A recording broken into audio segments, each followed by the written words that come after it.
Yeah, so I'm from Calcutta, and this is an incident which happened 1.5 years back.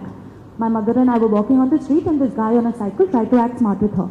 She managed to knock him down, and then a mob got collected around, and they tried to beat him up, which my mom somehow managed to stop. And then he was taken to the police station, and a court case got. What was the man doing?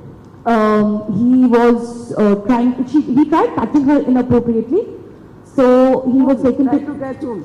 My mom. Okay. So he was taken to the court, as in to the police station, where he was kept overnight. And then the next morning he was released on bail. But 3 days later, 2 policemen turned up at our house and said that, ma'am, please don't press charges. Do not continue this because it's going to be a long drawn process. So my mom did not listen and it continued.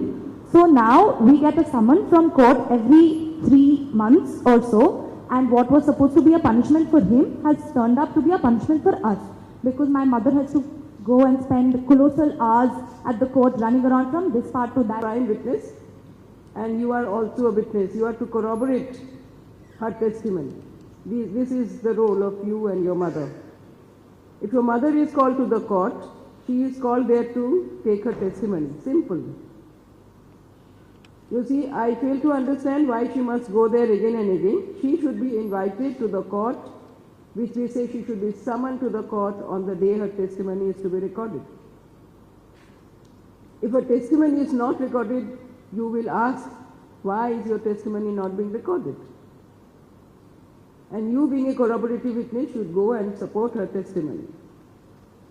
You see, this witnesses being sent back without doing examination is something very sad.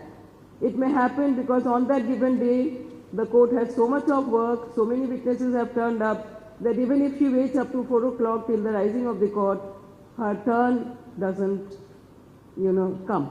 So in that case, she has to be sent back and another day she has to be called. These are only hard realities of the situation because courts are flooded with cases. And we always invite a big number of witnesses so that as many cases as possible get decided. Of course, we have to keep track how many witnesses will come, how many witnesses can be examined, how many should be summoned. But sometimes it does not really match up. Some witness may take 2 minutes, a 2-minute witness may take 20 minutes because he is unable to answer. You see, these are practical difficulties. Of course, I sympathize, it should not happen. We are taking steps, we are encouraging judicial officers, judges, magistrates to keep a check on the number of witnesses that are asked to come.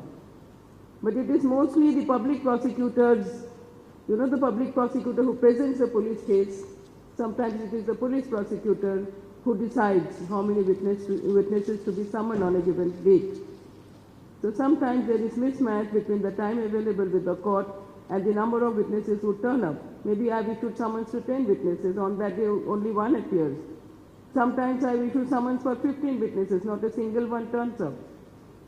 So there is this kind of, anticipated planning in anticipation.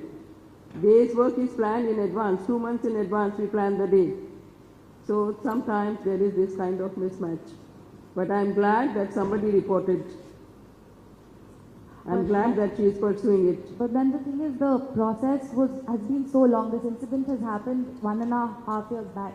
And the process has been so long that I know for a fact that if something of this sort is to happen again, something as trivial as this on the street, I doubt my mother would press charges and she would just let the mob take over, beat him up and then let him go. So maybe, but if she sees a man being actually convicted, she will be encouraged to report again.